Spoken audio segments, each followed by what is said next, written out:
A ver, ¿se puede estudiar a los espíritus con un método científico? Suena un poco a locura, ¿verdad?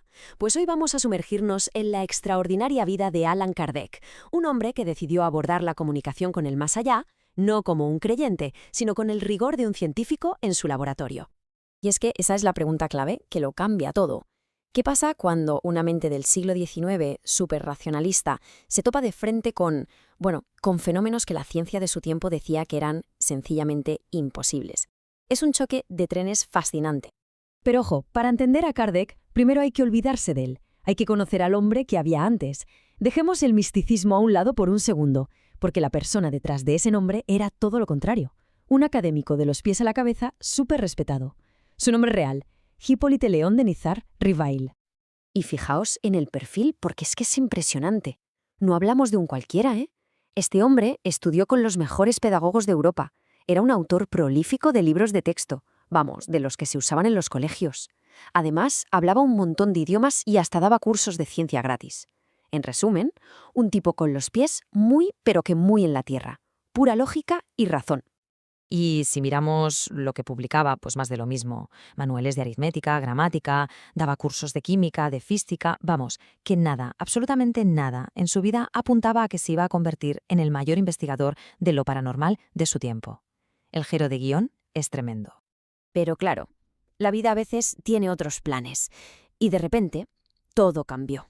Ese hombre tan metódico, tan de ciencia, se encontró cara a cara con lo inexplicable. Y ese momento, ese encuentro, no solo iba a cambiar su vida para siempre, sino que iba a impactar a millones de personas. El año clave es 1854. Hay que imaginarse el París de la época.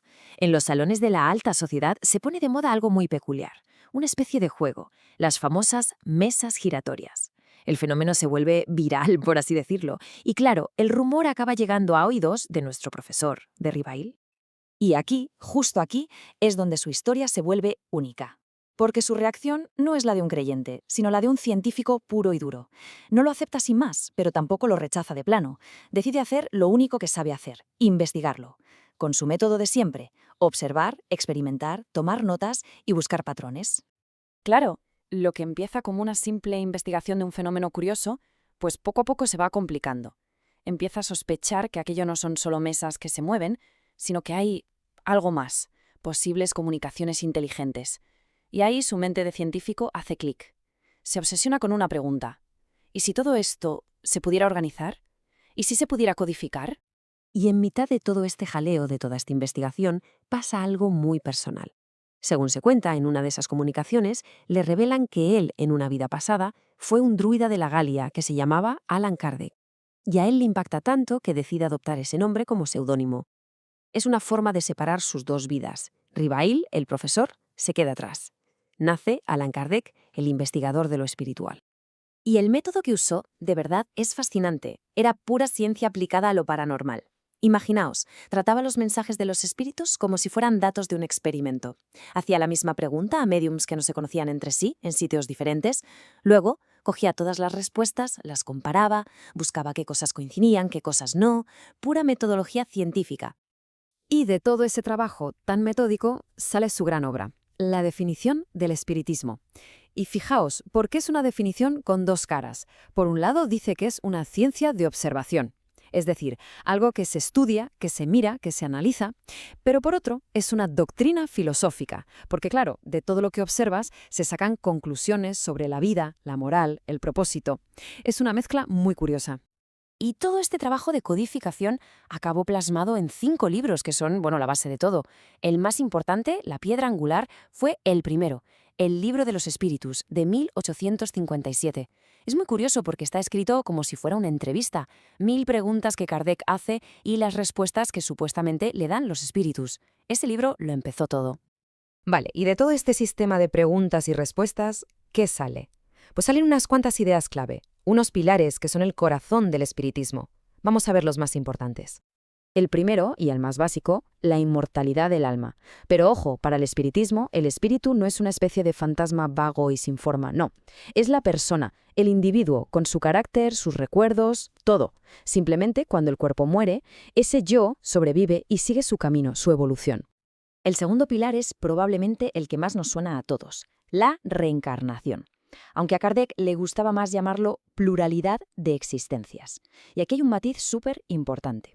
Para él no se trata de un castigo, es una oportunidad. Cada vida es como ir a clase, una nueva ocasión para aprender, para mejorar, para corregir errores pasados. Y es justo aquí donde Kardec se diferencia de otros movimientos de la época. A ver, el espiritualismo que había en Estados Unidos o en Inglaterra se centraba sobre todo en una cosa, hablar con los muertos. Punto. Pero Kardec fue mucho más allá. Para él, la reencarnación era la pieza que faltaba en el puzzle, la idea que hacía que todo lo demás tuviera sentido. Claro, aquí surge una pregunta muy lógica. Vale, el espíritu es inmaterial, el cuerpo es material, ¿cómo se conectan? ¿Cómo puede un espíritu mover una mesa? Bueno, pues para resolver este problema, Kardec propuso una idea, el periespíritu. Sería como un cuerpo intermedio, hecho de una materia supersutil, que sirve de puente entre el alma y el cuerpo físico. Al final, si lo pensamos bien, toda la obra de Kardec nos deja en una encrucijada muy interesante, un punto exacto donde la ciencia, la filosofía y la fe chocan y se mezclan. Y las preguntas que él se hizo, pues siguen muy vigentes hoy en día. Y para entender su mentalidad, lo mejor es escucharle a él mismo. Hay una frase suya que es reveladora. Demuestra que no quería crear una religión con dogmas cerrados, todo lo contrario. Él decía que si la ciencia, algún día, demostraba que un punto de su doctrina estaba mal, pues era el espiritismo el que tenía que cambiar y adaptarse, no la ciencia. Y quizá ese es su verdadero legado. Más que una lista de qué creer y qué no creer, lo que nos deja es ese intento valiente de tender un puente. Un puente entre la fe y la razón. La idea de que, oye, a lo mejor no tienen por qué estar enfrentadas, a lo mejor pueden dialogar. Y con esto cerramos. Toda esta increíble historia, que nació de la curiosidad de un profesor escéptico, nos deja con esta gran pregunta en el aire. Una cuestión que él se pasó la vida intentando responder y que desde luego sigue ahí, abierta a la reflexión mucho tiempo después.